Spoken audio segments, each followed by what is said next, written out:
World, and welcome to iconic San Francisco Bay for another weekend of the most exciting sporting event on the water. Ladies and gentlemen, this is the opening press conference for Season 4 Sail Grand Prix, the Grand Final. Welcome, everybody.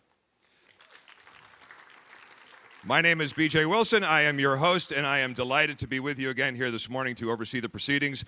I don't know how delighted our 10 drivers are. We have some very pointed questions, and we've got some great storylines to go over this morning, but we're going to get to that shortly.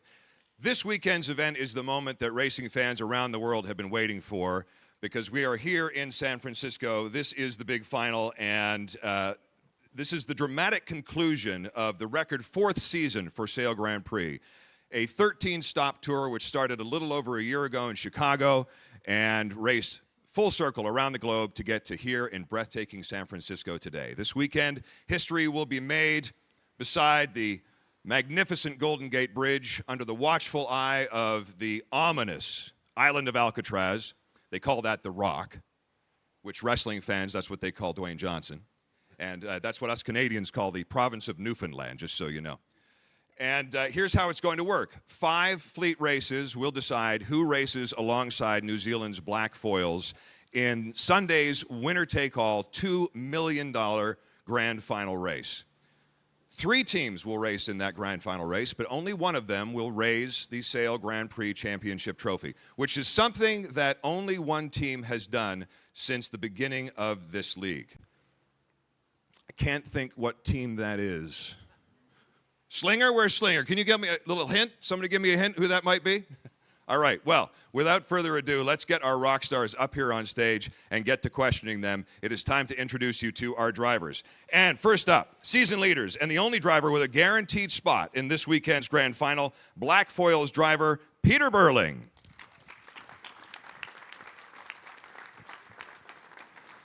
Three-time SailGP champion, a man who has yet to lose in San Francisco, Australia's Tom Slingsby. Diego Botín of Spain, sitting 3rd in the overalls. Nipping at his heels, close behind him, is Quentin Delapierre of France, who will be laying it all on the line in the battle for 3rd. Competing on home waters once again, the U.S. SailGP team's Taylor Canfield. And, of course, his rival to the north, Phil Robertson of Canada. Please welcome Giles Scott of Emirates, Great Britain.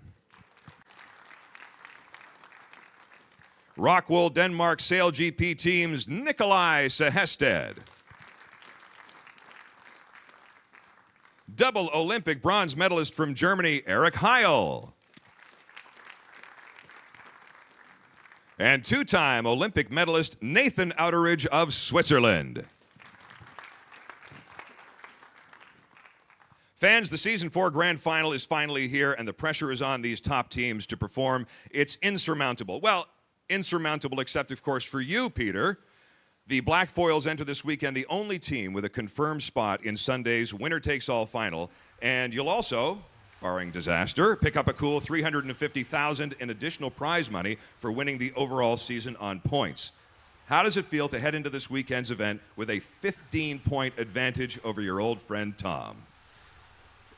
Yeah, good, to be honest.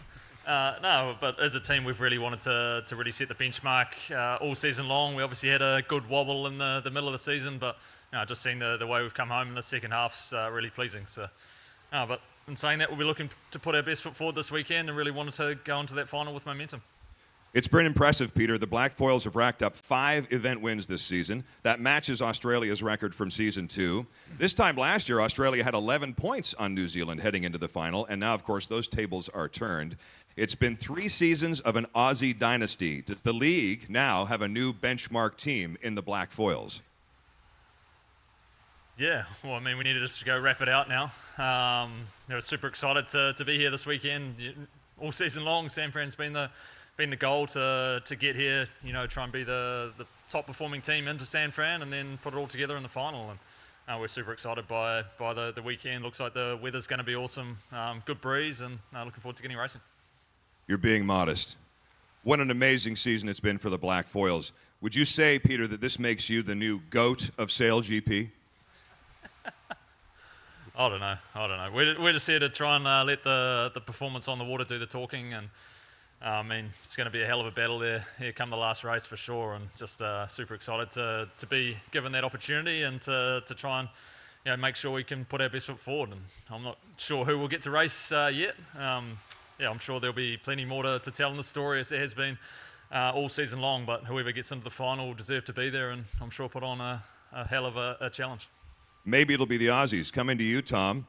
The Flying Roo is in unfamiliar territory in second. So does it cut even deeper that you're chasing down the Kiwis, Australia's biggest rivalry, and, I mean, let's face it, pretty much every sport? Yeah, the Kiwis and the Aussies have an amazing rivalry in every sport we do, and for sure it does sting a little more when you lose to the Kiwis, and I'm sure they'd say the same about us.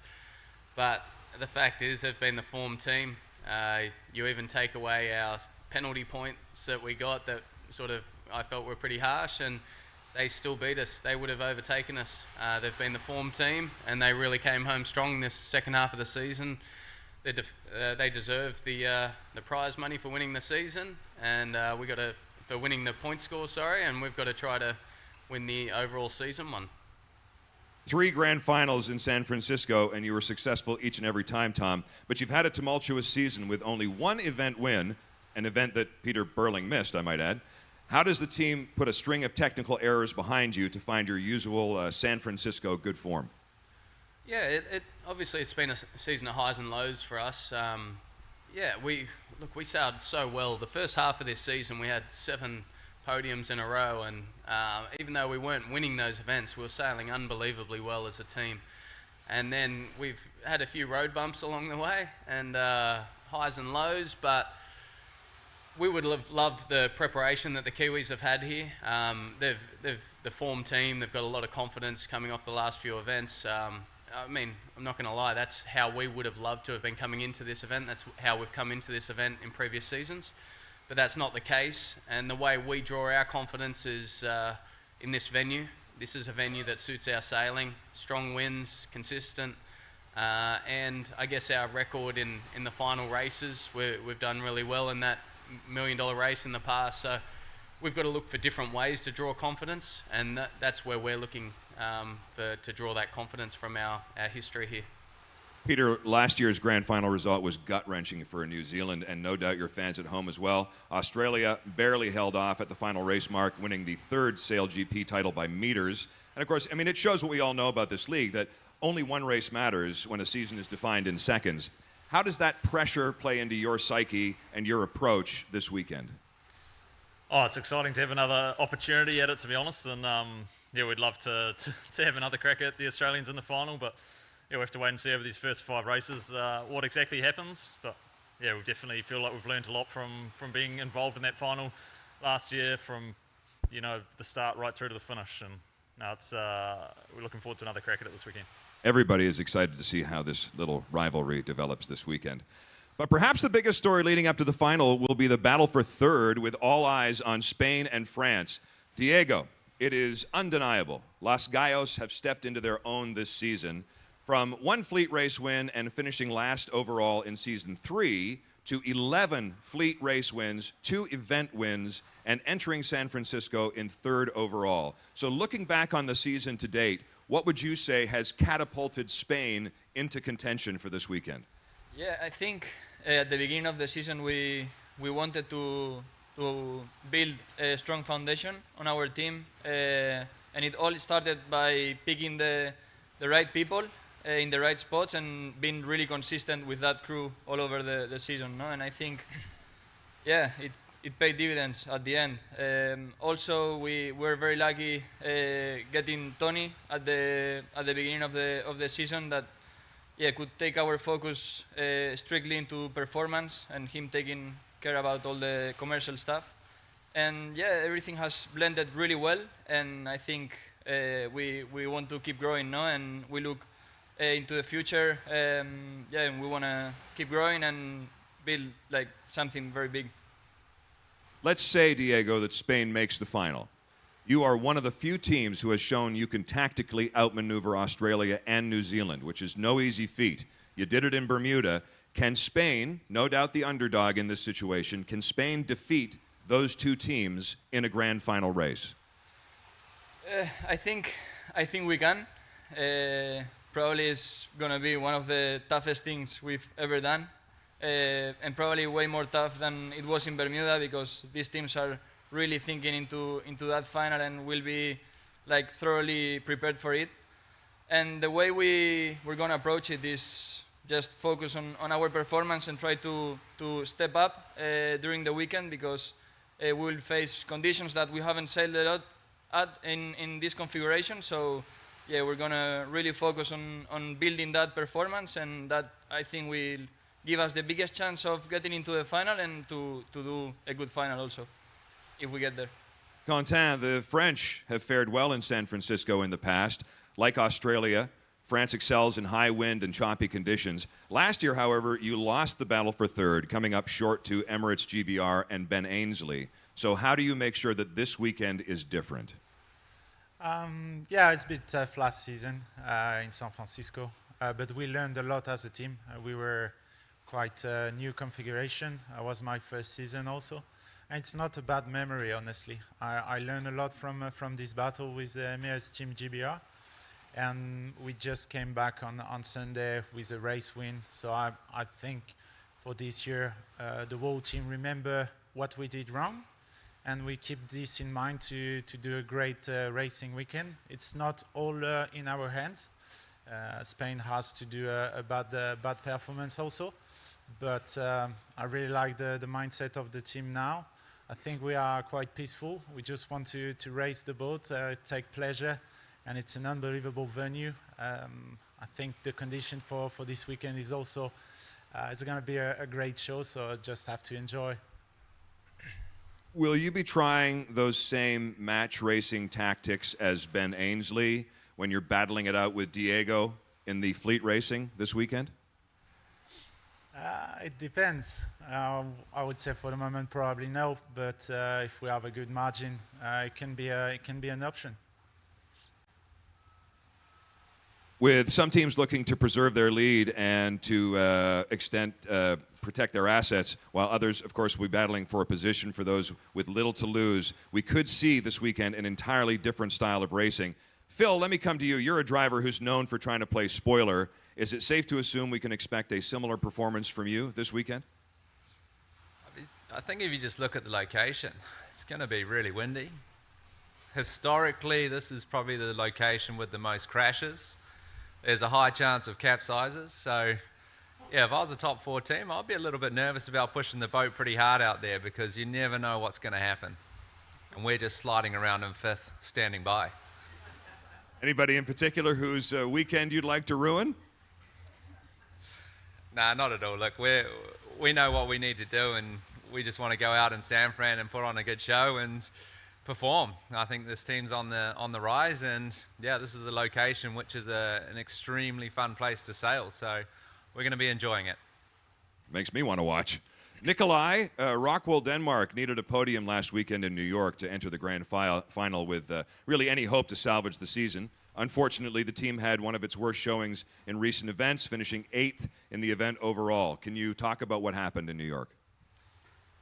Yeah, I think we just maybe pushed a bit too hard in that race 5 to get that podium, and unfortunately we had a crash and ended up last in that race. And for that sports, you really got to go for it, and we're not here to just make up the numbers. We want to go for it and take the chance and make that final. So we did, and didn't pay off, and we had to now take the consequences of that.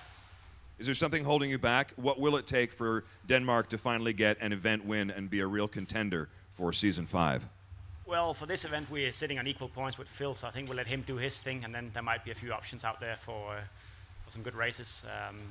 Yeah, I think for us it's important to finish off strong here in San Fran. We need to build on that for next season, and if we finish off strong here, we might also have opportunities here. As Phil said, there could happen some crazy things out there with France and Spain, so it's still open, but obviously it's a bit out of our hands, and all we can do is try and put on a really good event and finish off the best we can. Thanks, Nikolai. Peter, let me come back to you. It's an interesting balance this weekend. When it comes to style, on one hand, you're trying to avoid contact and penalty, but on the other hand, I mean, you're a natural-born racer. So to what extent can we expect maybe a more conservative Pistol Pete Burling this weekend? No, we won't be any more conservative this weekend than we have been all season. All season long, it's been super important to keep the boats apart, not to crash, look after the assets. We'll be going out there to try and build momentum through these first 5 races. I mean, the worst thing we could do would be to back off and not be ready to go come that final, so we're going to be pushing hard the whole way. Good for you. There's a lot going on this weekend. National pride, rivalries, the weight of a nation, it's all on the line. And of course, there's also a $2 million prize up for grabs. At the start of this season, SailGP announced the total prize purse across the season would increase to $7 million, and that is a lot of cash, with all but 2 teams taking home at least some part of that prize money. So, Peter, in total, Black Foils have secured a whopping $1.1 million this season. That could grow to almost $3.5 million if things go the team's way this weekend. I mean, it's impossible to claim that that wouldn't be at least some source of motivation for you and the team, yes? Yeah. I mean, it's part of SailGP. You know, we're really trying to make sure the best athletes are here, and I mean, prize money's a big part of that, making sure that everyone's super excited and motivated to compete. But yeah, to be honest, we've just been focusing on trying to win these events, trying to make sure we're as prepared as we can to win the grand final, and prize money's the benefit of that, obviously. But yeah, we've very much just been looking at the performance rather than the outcome. Staying with the prize money, Diego, the same goes for Spain. $0 won in season 3, but Los Gallos have secured more than $500,000 this season. So, if you win the grand final, what would a $2.5 million haul mean to your young crew? I mean, it's obviously welcome, no? But yeah, we'll let this roll as it goes. We don't know what we'll do if we get it. And of course, if you really want to talk about earnings, it's the Aussies. The Australians have brought home an additional $5 million in bonus prize money across 4 seasons and 3 championship wins. Tom, surely it's time to let somebody else share in the pot of gold. We've done really well, obviously, in the past, and these $1 million races, and now $2 million race with everything on the line. It's for sure there's a lot of pressure there, but honestly, personally, and I'm pretty sure our team don't really think about the money. Obviously, there's more money this year, but it's about winning. It's about putting your country on the top of the podium. It's about bragging rights. The money will come and go, but the history books don't change. So we've got to try to aim for that and get Australia to the top again. We saw you here this morning with one of the little reasons why I'm sure you'd like to win some more bonus prize money. Yeah, I've got my little fella Leo over there, and my wife Elle, and I'm sure he would love the money. But no, I mean, the money's great, and I mean, yeah, I'm not trying to discredit prize money. It's unbelievable. It motivates us all, and it attracts the best sailors in the world to SailGP. It's huge for us. Without this prize money, it's hard to steal some of the top sailors in the world from other events, but it's pretty easy, and you see why all the best guys are here.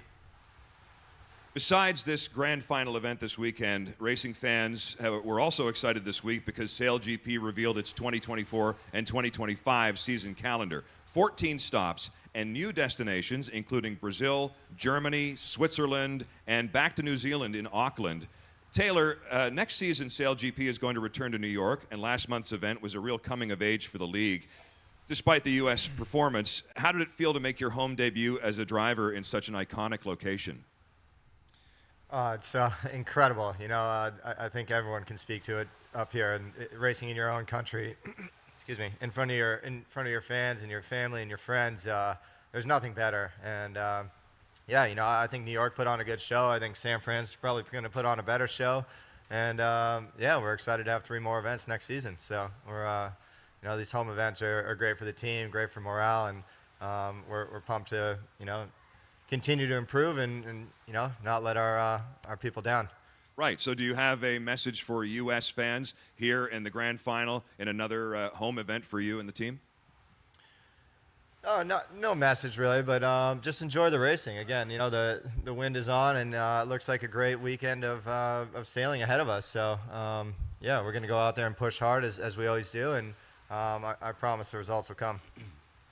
Eric Heil from Team Germany, you have to be very excited. You're going to be racing at home for the first time in 2025.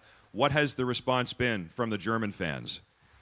Yeah, I think it's in general super exciting for us, and really looking forward to that. It's another big step on our road to grow our German fan base. So excited and looking forward to that.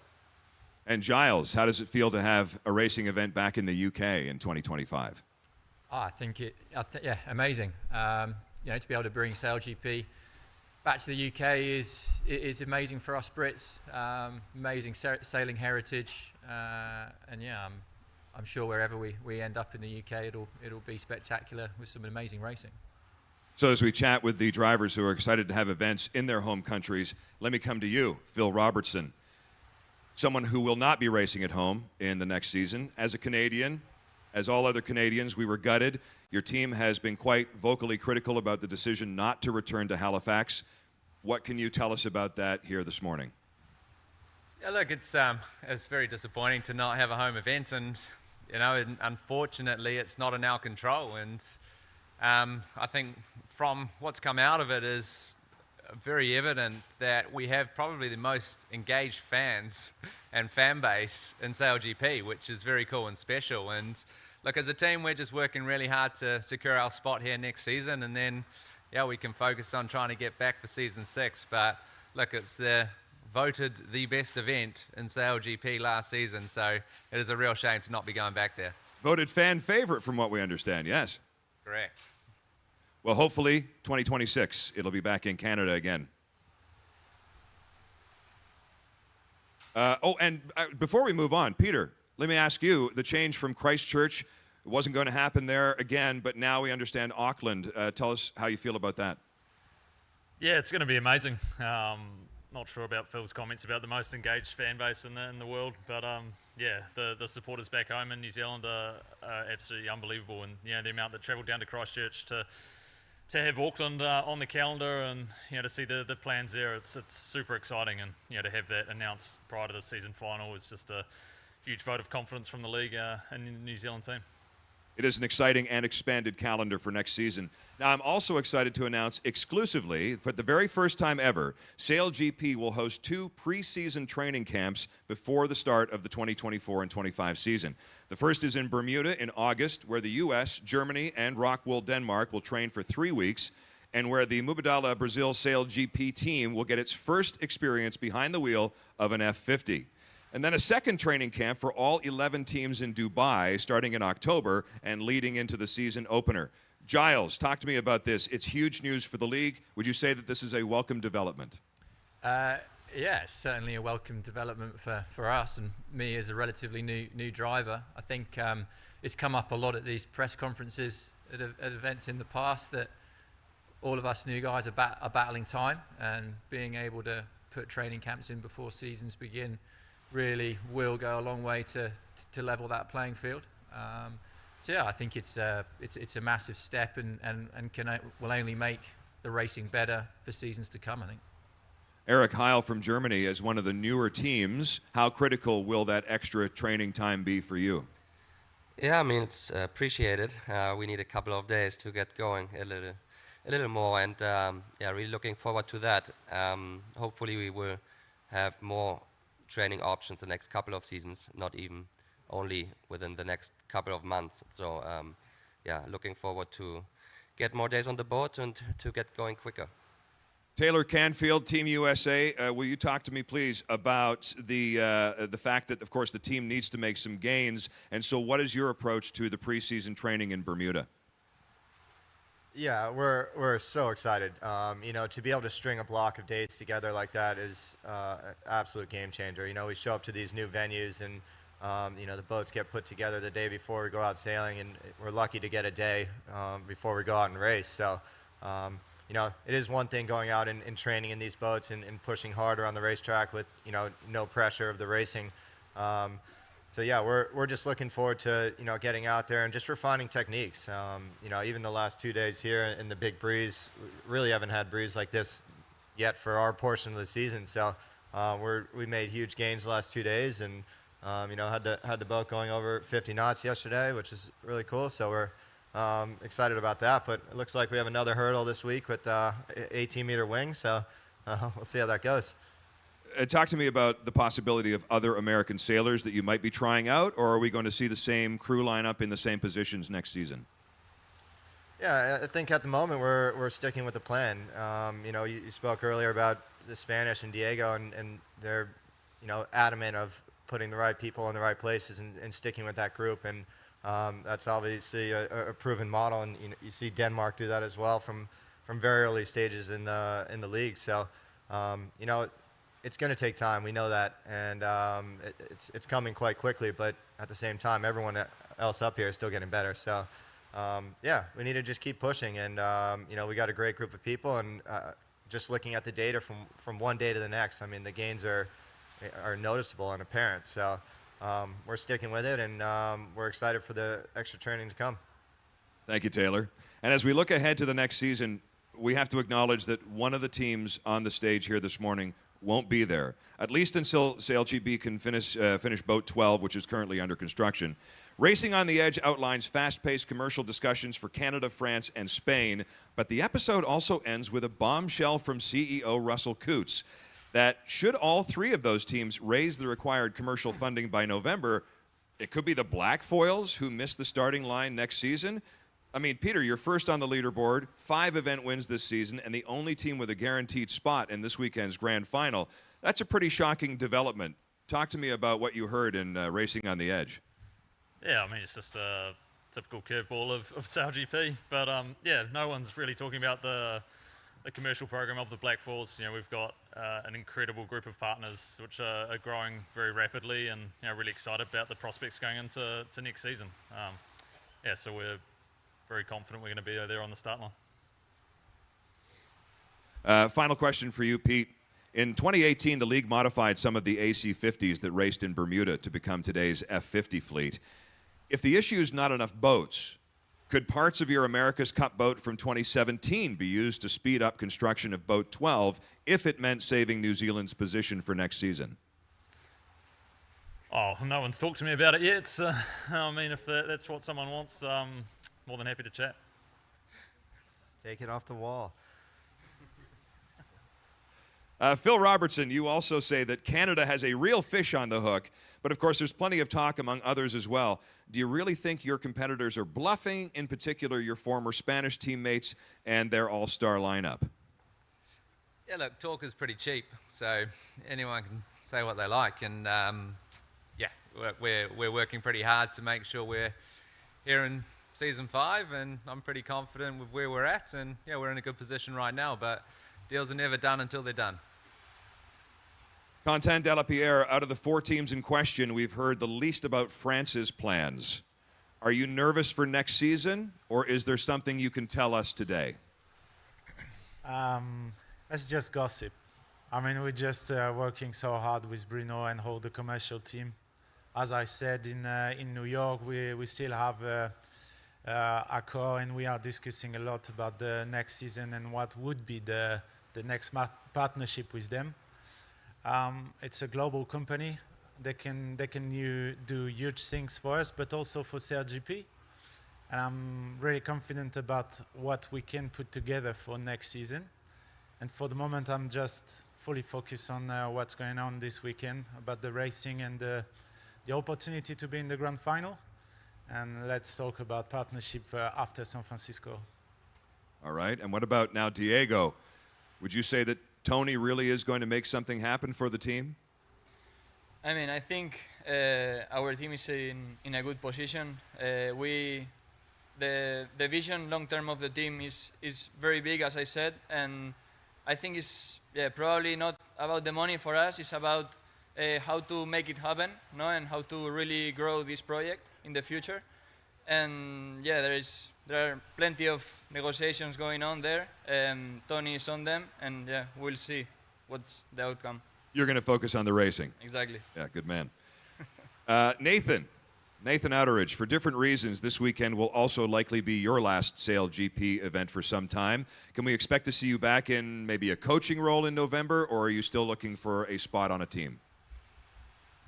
Yeah, it's a bit of an end of an era, I think, for me this weekend. I've been pretty much at every event since the beginning, and yeah, nothing really lined up for next season, so I've made the decision to buy a cruising boat with my family and go cruising for a year, and I'll be watching very closely next season, and hopefully in the future I can be back driving a boat. But yeah, right now I just want to wish the guys all the best for the final this weekend. I think it's going to be an incredible event here in San Francisco.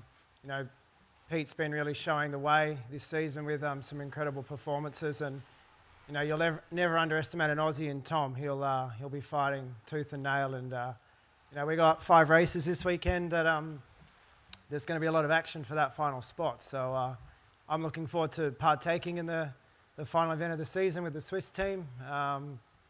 And yeah, watching to see how everything unfolds this weekend. I think it'll be a big mark in the calendar if someone can beat Tom, and it'll change the future of the sport. I can hear the emotion in your voice, Nathan. And as one of the long-standing veterans of SailGP, maybe just for fun, would you like to tell us who you'd like to see racing alongside the Black Foils in the $2 million final race on Sunday? It's a good question. I'd prefer to be there if I was honest, but of course. I'm way out of that. What I think Diego will get there, if I'm honest. I think the Spanish have shown huge progression, and the win they had in Bermuda was pretty impressive. You know, the level that Pete and Tom sail at with their respective teams is so high. So to be able to beat them, you know, was really impressive. And I think Diego can stay out of trouble in the fleet racing. He'll be the underdog trying to cause an upset this weekend. Do you see how you're already coaching? Well, we've got competition on the water, we've got competition in the boardroom, and competition for purpose as well. As we know, there are 2 trophies up for grabs this weekend, with SailGP the only sport to have a podium for the racing and one for the planet. Tonight, one team will be crowned Impact League winners for outstanding performance across 4 strategic focus areas. Rockwool Denmark, Switzerland, and Emirates GBR are our top contenders. Nikolai, as reigning Impact League champions, tell us how important this second podium is alongside the racing. Oh, it's really important for us. I mean, you know, sustainability has always been in our DNA, being Danish people, but especially also with Rockwool as a sponsor. So it's something that we're fighting hard to defend, and yeah, time will tell how it goes tonight. Giles GBR, Emirates GBR, has also had a standout season off the water, in particular as it relates to the women's pathway. So can you tell us some of the work that your team has been doing to build Hannah Mills and Hannah Diamond's roles with your team? Yeah.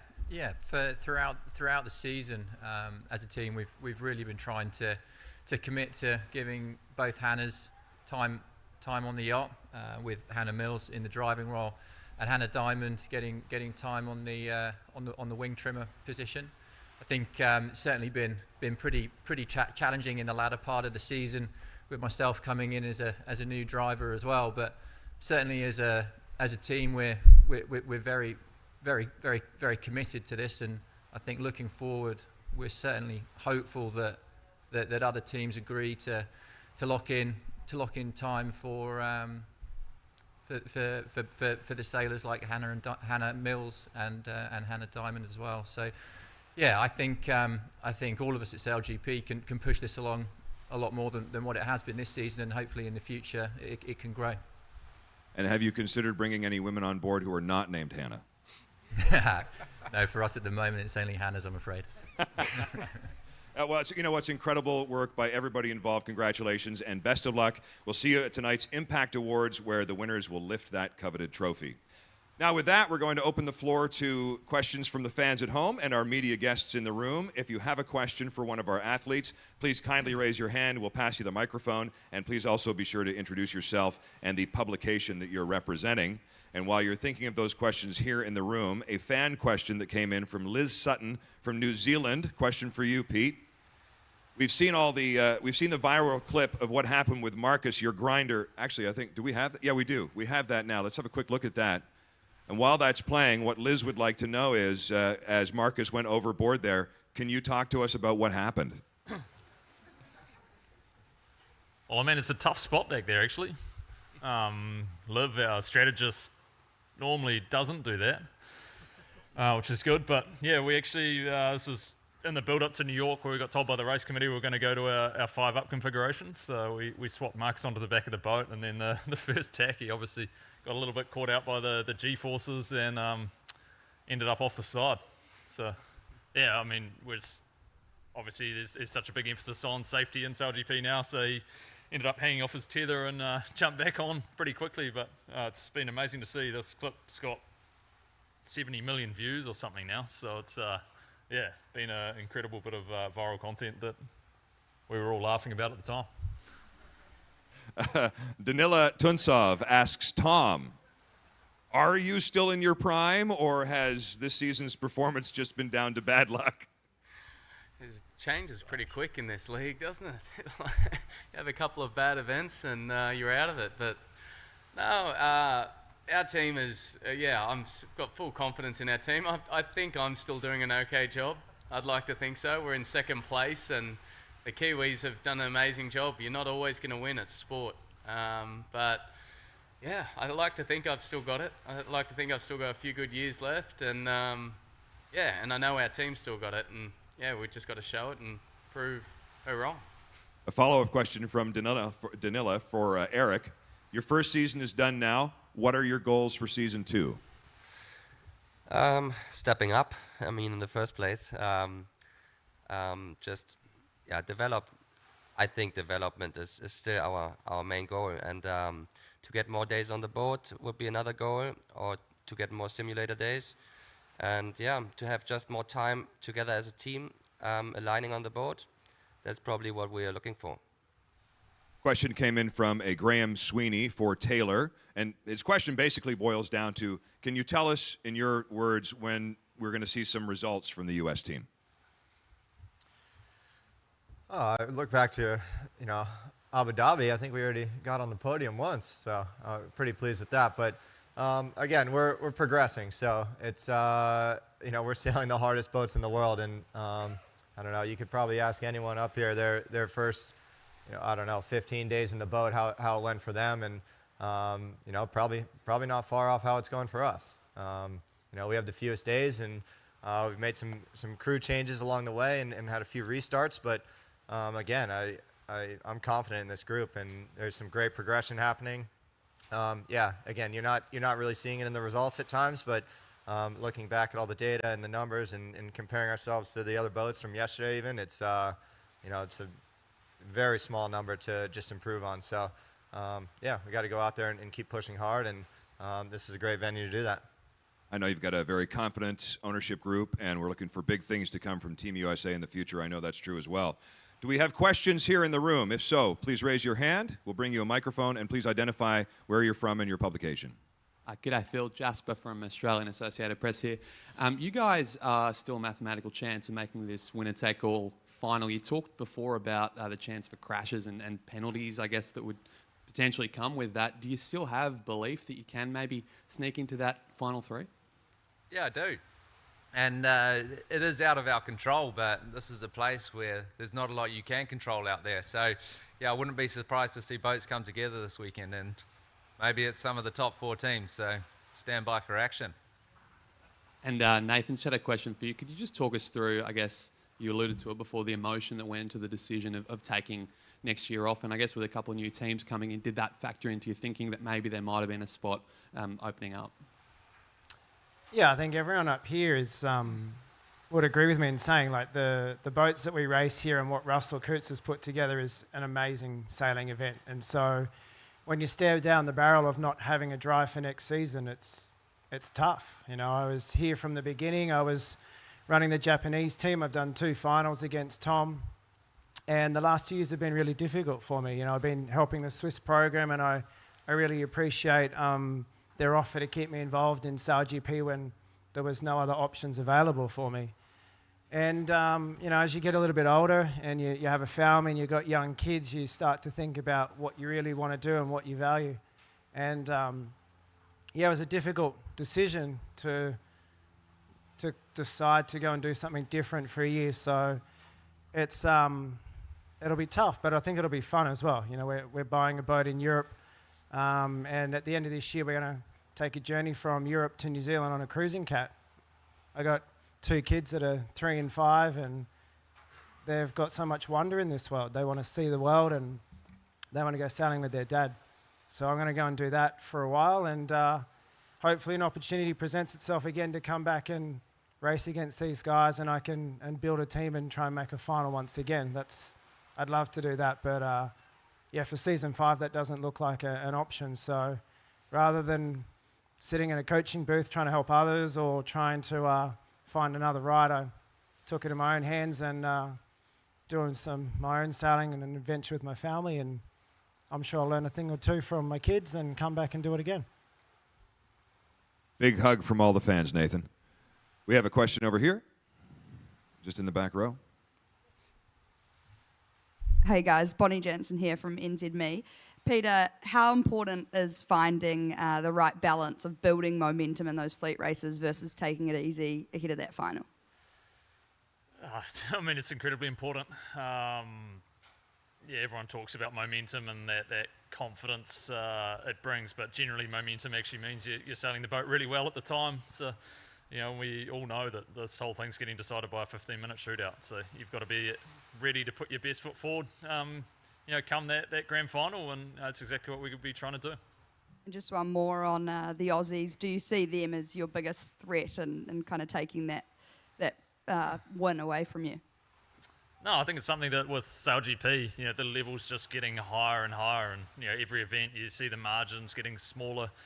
You know, and whoever gets into the final really deserves to be there. I mean, the Spanish have had an awesome season, the French have had an awesome season. Same with the Canadians. You know, there's really a cool group out there that have all won events this season and could all make it happen.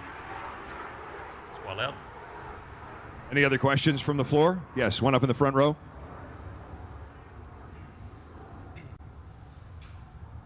Hi, Diego. This is Maria Estevez from La Sexta. I would like to ask you, Sunday can be an unforgettable Sunday for Spain, or really forgettable, with tennis and soccer. I wonder if that is an incentive for you to just put Spain in the map with SailGP, or you know that's nothing to do for you. Yeah, I think it's a big weekend for Spain with the Football Euro Cup.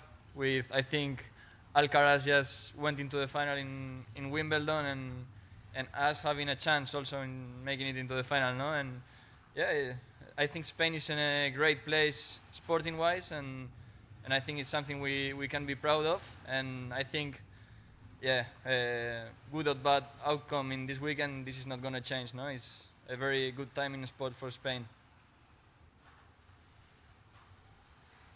Thank you, everybody, for your questions. Thanks for everybody who's out there watching today and for taking part in the press conference. Thank you to our drivers. It is going to be a very exciting weekend, final event weekend of SailGP. As a reminder, sailing gets underway. The races this Saturday and Sunday, tomorrow and Sunday, just after 2:30 p.m. local time here in San Francisco.